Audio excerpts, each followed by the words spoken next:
السلام عليكم ورحمة الله وبركاته. وأسعد الله هذه الوجوه الطيبة المباركة بكل خير، وأحمد الله إليكم حمدا كثيرا طيبا مباركا فيه، وأصلي وأسلم على خير معلم خير خلق الله محمد بن عبد الله صلى الله عليه وعلى آله وصحبه ومن سار على نهجه واقتفى بأثره واستنى بسنته واهتدى بهداه. أشهد أن لا إله إلا الله وحده لا شريك له ولا شبيه ولا ند ولا مثيل ولا عديل ولا نظير، ليس كمثله شيء وهو السميع البصير. وأشهد أن محمدًا عبد الله تعالى ورسوله، نبي شرح الله له صدره ويسر له أمره ورفع في الدارين ذكره وجعل الذلة والصغار على من خالف أمره. اللهم فصل وسلم وبارك وأنعم على سيدنا محمد. ثم أما بعد، أيها الإخوة الكرام، هذا لقاء طيب مبارك أشرف فيه وأسعد، وأسأل الله تبارك وتعالى أن يتقبل منا ومنكم وأن يتجاوز عنا وعنكم وأن يغفر لنا ولكم. لا شك ولا ريب أن من أعظم الجرائم وأكبر الكبائر سفك الدم الحرام بغير حق. فالله تبارك وتعالى يقول في سورة النساء: ومن يقتل مؤمنا متعمدا فجزاؤه جهنم خالدا فيها وغضب الله عليه ولعنه وأعد له عذابا عظيما. هذه 5 عقوبات لا تطاق، ليس لأحد في الناس بها طاقة ولا قدرة. ومن يقتل مؤمنا متعمدا فجزاؤه جهنم خالدا فيها وغضب الله عليه ولعنه وأعد له عذابا عظيما. يقول مولانا سبحانه وتعالى في سورة الفرقان: ولا يقتلون ومن يفعل ذلك يلقى أثاما يضاعف له العذاب يوم القيامة ويخلد فيه مهانا إلا من تاب وآمن. لا شك أن سفك الدم الحرام وإزهاق روح المسلم من أعظم العظائم وأكبر الكبائر. يقول نبينا وصفينا صلى الله عليه وسلم كما من حديث أبي سعيد الخدري: لو أن أهل السماوات وأهل الأرض تمالأوا، يعني تناصروا وتضافروا على قتل عبد مسلم لكبهم الله جميعا في النار ولا يبالي. المؤمن له كرامة ومكانة ومنزلة عظيمة عند الله سبحانه وتعالى، لذلك حرم سبحانه وتعالى التعدي عليه والإيذاء له. يقول نبينا صلى الله عليه وسلم كما في الصحيح: إن دماءكم وأموالكم وأعراضكم عليكم حرام كحرمة يومكم هذا في بلدكم هذا في شهركم هذا. كل المسلم على المسلم حرام دمه وماله وعرضه. بل يقول صلى الله عليه وسلم كما من حديث عبد الله بن عمرو بن العاص رضي الله عنهما: لا يزال العبد في فسحة من دينه ما لم يصب دما حراما. فلا يزال في خير وفي فسحة حتى تتلطخ يده بدم حرام في إزهاق روح مسلم. عبد الله بن عمرو بن العاص رضي الله عنهما يحكي لنا موقف وقع في حياة نبينا وصفينا صلى الله عليه وسلم، وذلك أن النبي صلى الله عليه وسلم مر وهو يطوف ببيت الله العتيق بالكعبة المشرفة، وينظر إليها صلى الله عليه وسلم ويقول: ما أعظمك، ما أطيبك، ولا المؤمن عند الله أعظم حرمة منك. فالمؤمن أيها الأحبة له حرمة عند الله عز وجل أعظم من حرمة البيت العتيق. بل ورد في الخبر عن خير البشر صلى الله عليه وسلم أنه قال: لأن تنقض الكعبة حجرا حجرا أهون عند الله من قتل عبد مسلم. فلا شك أيها الأحبة أن قتل المسلم من الموبقات المهلكات. يقول النبي صلى الله عليه وسلم كما في المتفق عليه من حديث أبي هريرة رضي الله عنه وأرضاه: اجتنبوا السبع الموبقات، وذكر منهن صلى الله عليه وسلم: وقتل النفس إلا بالحق. فهذا مما يهلك الإنسان في الدين والدنيا. ولذلك يقول ابن عمر رضي الله عنهما: من الورطات التي لا مخرج للعبد منها ورطة الوقوع في الدم الحرام. هي ورطة ونكبة ومصيبة كبيرة. وأعتقد أيها الأحبة ما مر بالأمة زمان سفكت فيه دماء الناس والأبرياء كهذا الزمان الذي نعيش فيه. بل أخشى ما أخشاه أن يحق فينا قول نبينا صلى الله عليه وسلم: يأتي على الناس زمان يقتل فيه المرء لا يدري في أي شيء قتل، ويقتل فيه الرجل ولا يدري في أي شيء قتل. لو سألت هذا القاتل: لما قتلت؟ لا يدري ما الجواب.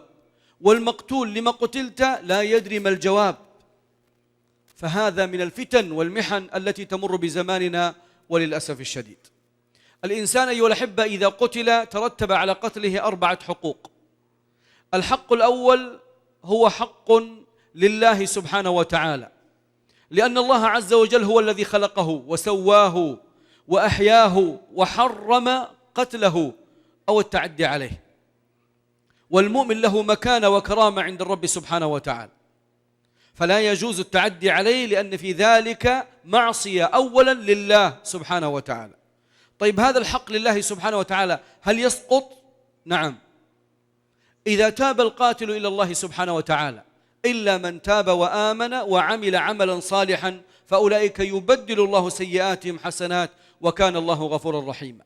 فإذا سجد القاتل بين يدي ربه سبحانه وتعالى سجود صدق وإخبات وتوبة صادقة إلى الله سبحانه وتعالى وندم على ما اجترحته يداه، لا شك أن الله تواب رحيم، وأن الله غفور كريم، وأن هذا العبد يكون في مشيئة الرب سبحانه وتعالى إذا انتقل إلى الله ولم يتب، فإن تاب فإن الله يتوب عليه ويغفر له ذلك الذنب. إذن حق الله يسقط بالتوبة، فإذا تاب القاتل سقط الحق، حق الرب سبحانه وتعالى فضلا منه ومنه. الحق الثاني حق المقتول الذي سفكت دماؤه وأزهقت روحه وأخرج من الدنيا على غير مراده، له حق. فكيف يستوفى حق هذا المقتول؟ حق المقتول أيها الأحبة لا يستوفى في الدنيا بحال من الأحوال، حتى لو قتل الجاني، بل لو قتل الناس جميعا لن يستوفي حقه في الدنيا. فحق المقتول لن يستوفى إلا بين يدي الله في يوم القيامة. أخبر نبينا وصفينا صلى الله عليه وسلم أن المقتول يأتي في يوم القيامة ورأسه على يده ودمه يشخب، ويمسك بتلابيب القاتل ويجره حتى يدنيه تحت العرش ويقول: يا ربي سل هذا فيما قتلني. في هذه اللحظة الحاسمة الجازمة يكون الفصل واستيفاء الحق للمقتول. فإذا كان الله تبارك وتعالى قد تاب على القاتل بتوبة صادقة أو وقع عليه الحد، لأن الحدود كفارات كما قال عليه الصلاة والسلام، فإن الله سبحانه وتعالى سيعطي المقتول من الجزاء والحسنات والثواب في يوم القيامة حتى يرضيه. فإن كان القاتل لم يتب أوقفه الله عز وجل في يوم القيامة بين يدي المقتول حتى يستوفي المقتول حقه من القاتل. يقول النبي صلى الله عليه وسلم كما من حديث أبي هريرة في الصحيح: أتدرون من المفلس؟ قالوا: المفلس يا رسول الله من لا درهم له ولا متاع.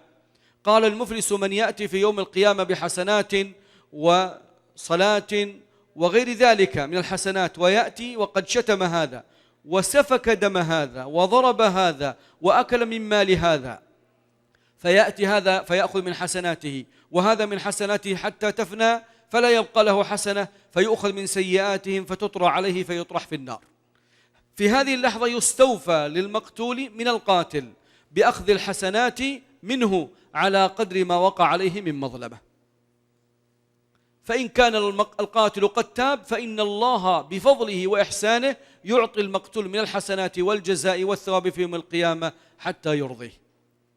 الحق الثالث حق ولي الأمر، لأن في قتل المسلم افتئات على ولي أمر المسلمين، ولا شك أن هذا لا يجوز. ولذلك الآن في النظام هناك ما يسمى بالحق العام، وهو حق ولي أمر المسلمين. فإذا وقعت الجناية في بلده فلولي أمر المسلمين أن يوقع العقوبة على القاتل والجاني بما يراه فيه تأديب وتهذيب له ولغيره. يسقط هذا الحق بتنازل ولي الأمر. الحق الثالث الرابع أيها الأحبة هو حق أولياء الدم ورثة المجني عليه. فهم بخير النظرين، إما أن يقتادوا منه أي يقتصوا منه، والنفس بالنفس كما قال الله عز وجل، وإما أن يعفون عنه. العفو عنه إما بدية 100 من الإبل أو ما يساويها بالمال، أو بما هو أكثر من ذلك، الدية المغلظة، ولهم ما اشترطوا كما قال صلى الله عليه وسلم، ولهم ما اشترطوا في ذلك، ولهم أجر عظيم وجزاء كبير من الله سبحانه وتعالى، فمن عفا وأصلح فأجره على الله. كم حد هذا العفو؟ كم جزاؤه؟ كم ثوابه؟ ذلك ما لا يعلمه إلا الله عز وجل، ولذلك غيبه الله عنا، فمن عفا وأصلح فأجره على الله.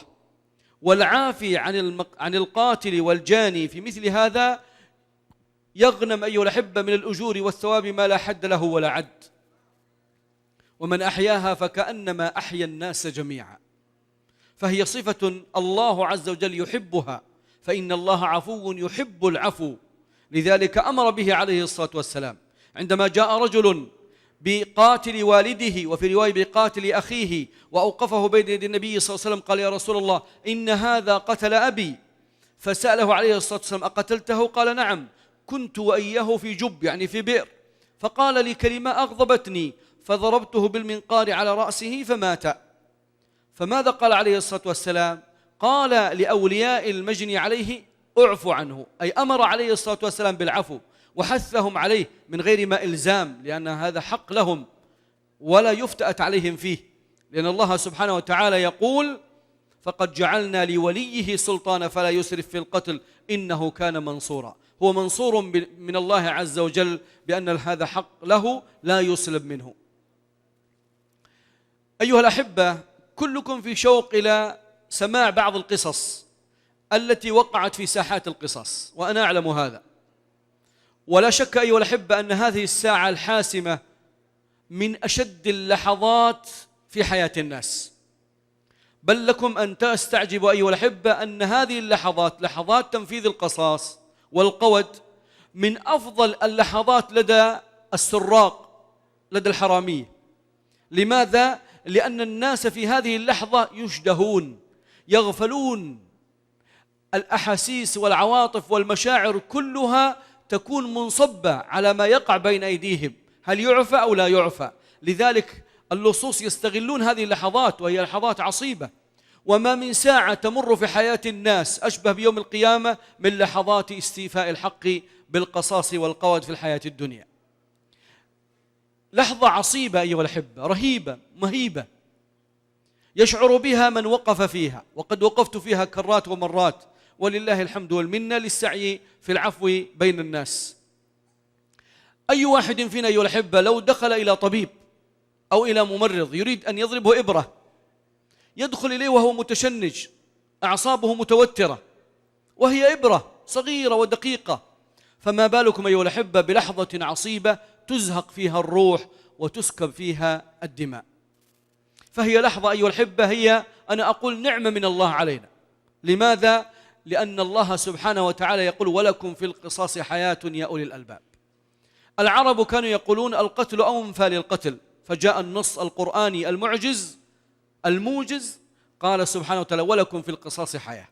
والله في حياة للناس أيها الأحبة، ولذلك الله عز وجل أمر أن يقاد من القاتل أمام الناس. لماذا؟ ليكون في ذلك العبرة والعظة، فلا يجني الجاني، لأن القتل أيها الأحبة في الغالب الأعظم لا يحصل إلا في لحظة من لحظات الغضب والطيشان وذهاب العقل، وهي نفخة إبليسية شيطانية يقع فيها الإنسان ويندم عليه العمر، بل يخزي نفسه ويزري بأهله من بعده. القتل أيها الأحبة يحصل لحظة من لحظات الحياة، ربما من غير تدبير ولا تخطيط، وإنما لحظة غضب يتملك الإنسان الشيطان فيها ثم يرديه أو يقتل به أو يسفك به الدم. لذلك نبينا عليه الصلاة والسلام كما من حديث سليمان بن صرد في الصحيح، عندما رأى رجلان يستبان قال عليه الصلاة والسلام: إني لا أعلم كلمة لو قالها ذهب عنه ما يجد لو قال أعوذ بالله من الشيطان. لأن هذه لحظة شيطانية يتملك فيها الشيطان الإنسان فيرديه ويقتل على يديه. سأتحدث يا أحبتي عن بعض القصص التي وقفت عليها في ساحات القصص، وهي والله عبرة وعظة. لكن قبل أن نتحدث عن هذا دعوني أذكر لكم بعض القصص التاريخية التي وقعت لأناس.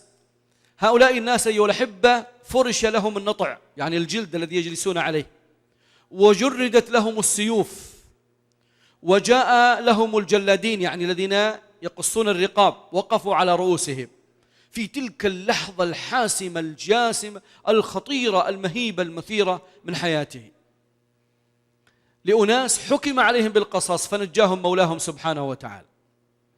من ذلك، من هذه الأخبار، ما روي أن شبابا جاءوا إلى عمر رضي الله عنه وأرضاه، إلى أمير المؤمنين وهو الخليفة رضي الله عنه وأرضاه، جاءوا بقاتل أبيهم إليه فقالوا: يا أمير المؤمنين، هذا قتل أبانا. فقال له عمر: أقتلته؟ قال: نعم. قال: لي كلمة أغضبتني فضربته فسفكت دمه.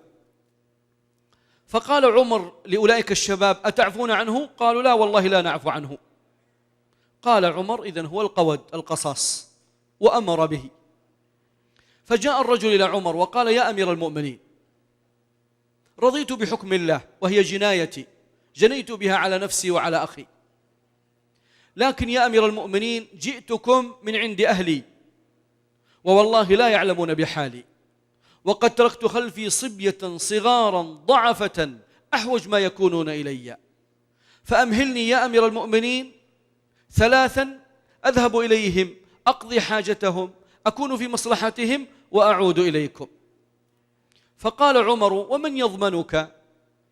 فلم يتكلم أحد في المجلس، الناس لا يعرفونه، لا يدرون من هو، جيء به مع هؤلاء الشباب. فقام أبو ذر رضي الله عنه الغفاري فقال: يا عمر، أنا أضمنه. قال له عمر: يا أبا ذر، هل تعرفه؟ قال: والله لا أعرفه. فقال: فكيف تضمن من لا تعرف؟ قال: الله كفيل علي وعليه. قال له عمر: يا أبا ذر، إنك تردي نفسك وإني لن أسامحك. فقال أبو ذر: أنا أضمنه يا عمر. فذهب الرجل، مر اليوم الأول ولم يأتي، والثاني ولم يأتي، وجاء اليوم الموعود واللحظة الحاسمة. الناس يترقبون هل يأتي أو لا يأتي، هل يفي أو لا يفي. لحظة عصيبة من عمر أصحاب النبي صلى الله عليه وسلم. وبينما هم ينتظرون وهم ينظرون إلى عمر تارة وإلى أبي ذر تارة أخرى، وإذا برجل يعدو يشتد حتى وقف بين أيديهم، وإذا به هو. فكبر الناس وهللوا. فقال له عمر: ما الذي جاء بك وقد علمت أنه لا طالب لك؟ نحن ما ندري أين أنت، أين ذهبت، أين أرضك. فقال: يا عمر، إنه إن لم أأتي إليكم سيقول الناس ذهب الوفاء. ثم نظر عمر إلى أبي ذر فقال: يا أبا ذر، ما حملك على ما صنعت من ضمانه؟ فقال: حتى لا يقال يا عمر ذهب المعروف والإحسان بين الناس. فقال عمر: إنه القود، حتى لا يقال ذهب العدل من حياة الناس.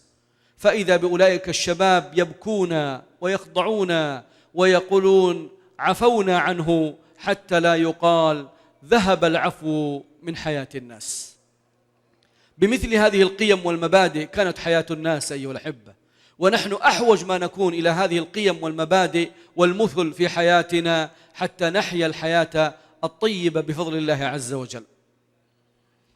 جيء للحجاج بجمع ممن خرجوا عليه وقاتلوه، وحكم عليهم بالقتل جميعا، وأخذ الجلاد يأتي بواحد تلو الآخر يقصه ثم يؤتى بغيره، وبقي واحد أذن المغرب ولم يبق إلا هو.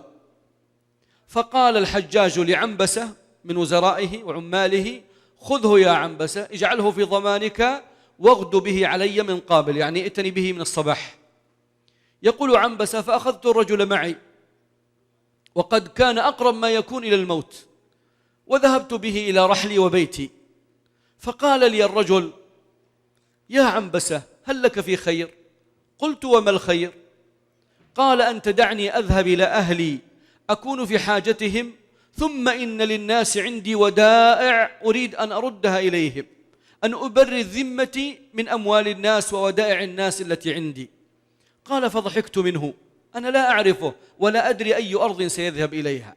فكرر علي المسألة: يا عنبسة، هل لك في خير؟ قلت: وما هو؟ قال: أن أذهب أرد المظالم إلى أهلها ثم أعود إليك. قال: فضحكت من قوله وعجبت من جرأته. فكرر علي المسألة ثالث مرة، فقلت له: اذهب. يقول: فلما غاب شخصه عني وتوارى أسقط في يدي، فماذا أقول للحجاج إن سألني عنه من قابل؟ يقول: فبت في شر ليل، والله لا أعلمه ولا أدري أي أرض ذهب. يقول: فبت في شر ليل وما أن ولد الصباح وإذا به يطرق علي الباب. فقلت له: جئت؟ قال: نعم، ولم لا آتي؟ وقد جعلت الله تبارك وتعالى كفيلا بيني وبينك، كيف لا آتي؟ قال: فعادت إلي حياتي، أخذت بيده وذهبت به إلى الحجاج. فقال: أين الرجل؟ قلت: هو بالباب، ولكن هل أخبرك بخبري وخبره في ليلة البارحة؟ قال: وما خبره؟ قلت: وقع منه كيت وكيت. قال: أتريدني أن أهبه لك؟ قلت: بلى يا حجاج. قال: فهو لك. قال: فأخذت بالرجل وقد عادت إليه الحياة، وقلت له: اذهب حيث شئت. قال: فذهب عني والله ما كلمني بكلمة. قال: عجبت منه، كيف لا يقول لي شكرا جزاك الله خيرا؟ يقول: والله ما قال لي كلمة، إنما ذهب عني. يقول: فجاءني من قابل فضمني وسلم علي وشكرني ودعا لي. قلت له: عجبت منك في يوم أمس، لم تقل لي شيئا. قال: نعم، كان يوم أمس حق الوفاء لربي سبحانه وتعالى، وما كنت أريد أن أجعل لله شريكا في حمده والثناء عليه عز وجل، فجعلت البارحة لربي ثم جئتك اليوم. أقول أيها الأحبة: ليس بين الحياة والممات إلا كن فيكون، وما أمرنا إلا واحدة كلمح بالبصر. والدم أيها الأحبة الحرام يجري خلف صاحبه، يعني الإنسان الذي سفك الدم الحرام قتل نفسا ثم توارى على الناس وتخبأ منهم وفر منهم، الدم الحرام سيأتي به ولو بعد حين، فإنه حق لا بد أن يستوفى منه بأمر الله سبحانه وتعالى. من أعجب القصص التي وقعت في القيروان أيها الأحبة في بلد المغرب العربي، جزار من الجزارين أخذ شاة أضجعها ليذبحها ليبيع من لحمها، وأدار الشفرة والسكين على رقبتها، فأحست بألم القتل ففرت من بين يديه، طردها فلم يلحق بها، والدم في سكينه وعلى ثوبه. ثم دخلت إلى خربة من الخربات، يعني منطقة عشوائية أو قذرة أكرمكم الله، ومكان غير جيد. يقول: فدخل يبحث عنها، وعندما دخل والسكين في يده والدم في يده وفي ثوبه، فجأة وإذا به يجد في تلك الخربة رجل مقتول، الدم يثعب من جسده كأنما قتل للتو، وبينما هو ينظر في الرجل أحي هو أم ميت يقلبه، وإذا بالشرطة يأتون إليه والجنود يقبضون عليه. فأخذوا به وذهبوا به إلى القاضي والحاكم، فسأله القاضي: أقتلته؟ قال: نعم، نعم أنا قتلته. فحكم عليه بالقتل والقود والقصاص. وجاء اليوم الموعود، وجمع الناس لميقات ذلك القصاص، واجتمع الناس كالعادة من كل حدب وصوب ينظرون ويشاهدون. وعندما جيء بالسيف والنطع والجلاد وأجلس الرجل ومدت عنقه، وهوى الجلاد ليقطع من رأسه، وإذا برجل يدخل من بين الناس ويصيح بعلو صوته: لا تقتلوه، لا تقتلوه. فقالوا: وما شأنك؟ قال: أنا القاتل. والله إن هذا الرجل لبريء. فأخذوا به وذهبوا به إلى القاضي، فقال له القاضي: أنت القاتل؟ قال: نعم. قال: فلما جئت الآن؟ قال: قتلت نفسا وقد خشيت أن أجمع بين نفسين وبين مسلمين. ألقى الله بدم واحدة أهون علي من ألقى الله بدمين محرمين. هنا زال الإشكال، لكن الإشكال العجيب لهذا الذي اعترف بأنه قتل وجنى ولم يقتل. فقال له القاضي: لما اعترفت أنك القاتل ولم تقتل وأنت البريء؟ قال: لأني قبل سنين عديدة تعرضت لي امرأة في الطريق، فأردت أن أفعل بها الفاحشة فتمنعت عني، فضربتها على رأسها فماتت، فدفنت جسدها، وقد علمت أن هذا الدم سيأتي بي، حتما سيأتي بي وقد جاء بي، فوددت أن يكون هذا الحد هو كفارة لذلك الدم. هكذا أيها الأحبة الدم الحرام يأتي بصاحبه، والله سبحانه وتعالى يجعل لنا العبر والعظات في حياة الناس.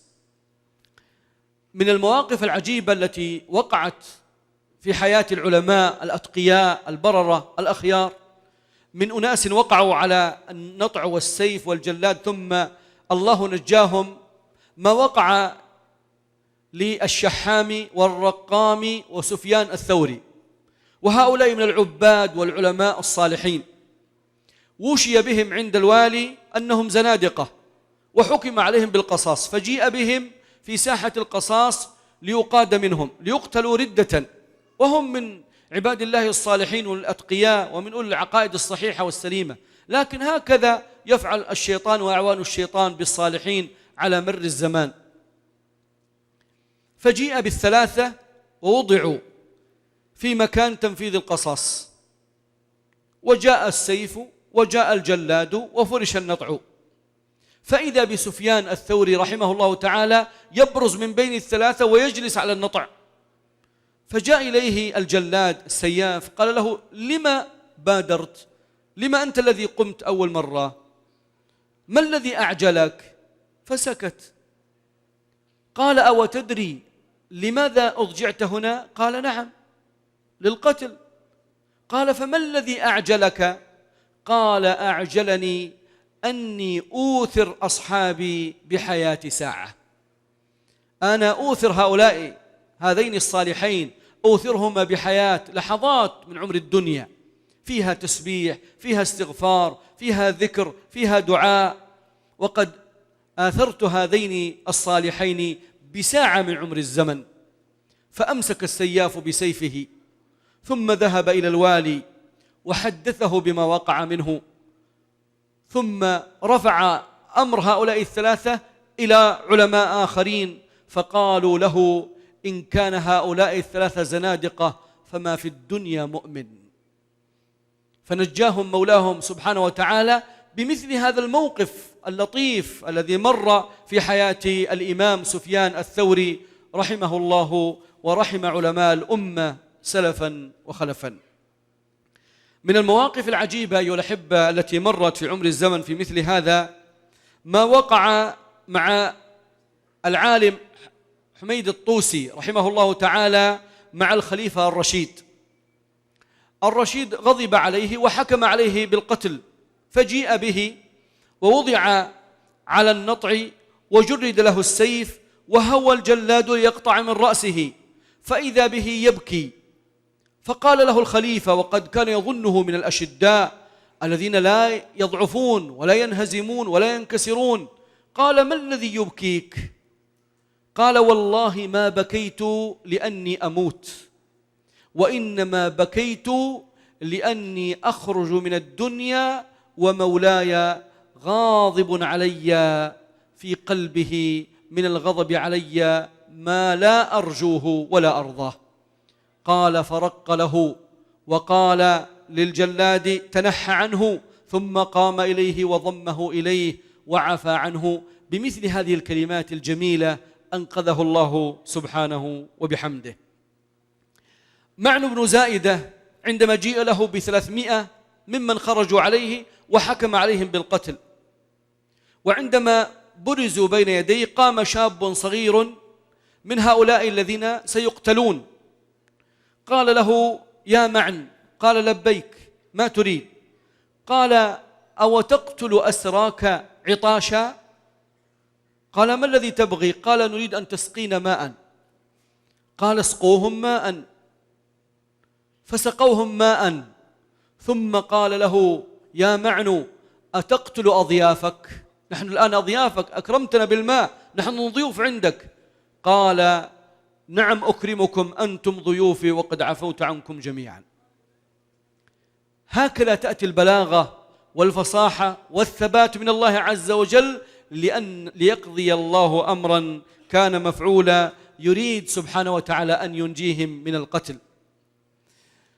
عندما جيء برجل بين يدي خليفة ليقتله، قال له: هل لك من حاجة؟ قال: نعم، حاجة واحدة، اقضها لي ثم افعل بما تشاء. قال: وما هي؟ قال: أن تضع كفي بكفك وتمشي معي قليلا في الديوان، يعني في القصر. قال: إليك ما تريد. فقام إليه، وضع يده في يده ومشيا جميعا، ثم قال له: يا مولاي، أو يهون عليك صحبة ساعة، يعني دقائق من عمر الدنيا؟ قال: لا والله لا تهون علي، أنت حر لوجه الله، وعفى عنه. هكذا الحر أيها الأحبة يراعي لحظة وداد مرت عليه في الدنيا ويدخرها للناس ويحفظها لهم. من المواقف اللطيفة التي مرت في حياة الحجاج لأناس حكم عليهم بالقتل ثم عفى عنهم، بمواقف لطيفة، مع أن الحجاج في لحظات القتل أبعد ما يكون عن اللطف.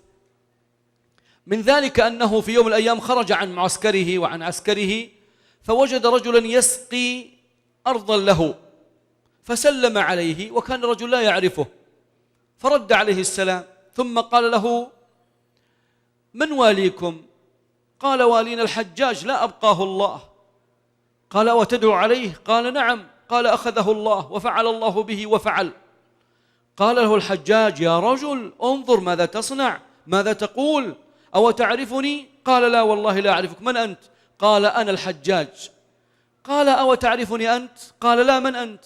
قال: أنا أبو ثور المجنون، يغشى علي في كل يوم ويصرع 5 مرات، أما سمعت عني؟ قال: لا والله ما سمعت عنك، اذهب فقد عفوت عنك. وفي مرة من المرات أيضا الحجاج يمر فإذا برجل يرعى له إبل، فقال له، سلم عليه ونزل وتحدث معه وهو متلثم، فقال له: كيف واليكم؟ قال: ظلوم غشوم. قال: فمن هو؟ قال: الحجاج لا أبقاه الله وفعل به. قال: هو ظلوم غشوم؟ قال: أي والله ظلوم غشوم. قال: فكيف الخليفة أمير المؤمنين؟ قال: أظلم وأغشم، يكفيه أن الحجاج خطيئة من خطاياه، يكفيه أن الحجاج خطيئة من خطاياه. قال: أو تعرفني؟ ثم فك اللثام وإذا به الحجاج، أسقط في يده، وقع في أعظم بلية ورزية، ثم أمر بقتله. فقال الرجل للحجاج: يا حجاج، أدنه، يعني اقرب مني. قال: ما تريد؟ قال: أدنه، أسارك، يعني أحدثك بحديث سر بيني وبينك. فدنا منه فقال: يا حجاج، الحديث الذي وقع آنفا اجعله سرا بيني وبينك لا يطلع عليه الناس. فضحك منه الحجاج وعفى عنه. هكذا الله عز وجل يريد أن ينجي بعض الناس من الهلكة ببركة كلمة أو موقف أو شيء مما يحصل. من المواقف اللطيفة التي مرت في حياة الناس في قضايا القصاص يا إخواني والعفو والأمر بالقتل، ما وقع مع القاضي شريك، وذلك في زمن المهدي، الخليفة المهدي. الخليفة المهدي دخل عليه القاضي شريك في يوم من الأيام في الديوان، فسلم عليه، قال: لا سلمك الله أيها الأبعد. قال: وما بال مولاي؟ ما الذي أغضبك علي؟ أمن جناية اجتنيتها أو فعل فعلته؟ قال: نعم، إني رأيت في ليلة البارحة مناما أزعجني. قال: وما ذاك؟ قال: إني رأيت البارحة أنك تطأ بساطي وأنت معرض عني، فما كان من لي أن دعوت بالمؤولين يعني بمفسري الرؤى وقصصت عليهم الرؤيا، فقالوا يا مولاي هذا رجل يظهر لك الولاء والطاعة ويضمر الحقد والمعصية. قال فأمر بقتله. قال يا مولاي والله ما رؤياك برؤيا إبراهيم الخليل إبراهيم، ولا مؤولك بيوسف الصديق، أو تقتلون الناس بالرؤيا؟ قال فاستحى المهدي وعفى عنه وأخرجه. فقام رجل فقال لذلك العالم لذلك القاضي الذكي الأريب، قاله عجبنا منك ومن جرأتك عليه. قال والله أعجب من جرأتي عليه جرأته في قتل المسلم برؤيا رآها. أقول أيها الأحبة الحياة والموت بيد الله ليست بيد الناس. الله يقضي بالموت على من يشاء كيفما يشاء متى شاء سبحانه وبحمده، وينجي من يشاء متى شاء كيفما شاء أن شاء سبحانه وبحمده، فهو المحيي المميت. رأيت والله يا إخواني بأم عيني أحداث عجيبة وقعت في ساحات القصاص لأناس كنا موقنين بأنه سينفذ فيهم الحد وسيقتلون ويقاد منهم، ثم تأتي النجاة من الله عز وجل بسبب عجيب. وأناس قد ضمنا بفضل الله العفو عنهم، ثم يؤتى بالقصاص ويقع على رقابهم، لأن القضية ليست بأيدينا، نحن بشر لا نملك العفو ولا نملك الحياة ولا نملك الموت، كل ذلك بيد الله المحيي المميت سبحانه وتعالى. للأسف الشديد الوقت انتهى دون أن أذكر قصص كثيرة وقفت عليها، وأرجو الله أن تكون بإذنه وفضله في لقاءات قادمة، ففيها والله من القصص والعبر والأحداث ما نحتاج أن نتأمله وأن نعيش معه. أحبتي في خاتمة هذا اللقاء أحث نفسي وإياكم إلى دعم هذا الملتقى الطيب المبارك، فإنه منة عظيمة ونعمة كريمة من الله عز وجل لنا. كيف ونحن نجتمع فيه على طاعة ربنا سبحانه وتعالى ومولانا جل في عليائه. هذه الأنشطة أيها الأحبة لا تقوم إلا بالمال، فساهموا فيها بما آتاكم مولاكم، وجودوا بما أعطاكم سبحانه وتعالى، فهو مال مبارك، والله سبحانه وتعالى وعدكم بالخلف والعوض له جل في عليائه، فالله خير الرازقين، والمال مال الله، فهبوا من مال الله في مثل هذه الأنشطة الطيبة المباركة ترجون بها المغنم منه سبحانه وبحمده. أسأل الله تبارك وتعالى أن يحييني وإياكم حياة طيبة، وأن ينجيني وإياكم من دركات السوء في الدنيا والآخرة. هذا والله تعالى أعلى وأعلم، وصلى الله وسلم على سيدنا محمد، الحمد لله رب العالمين.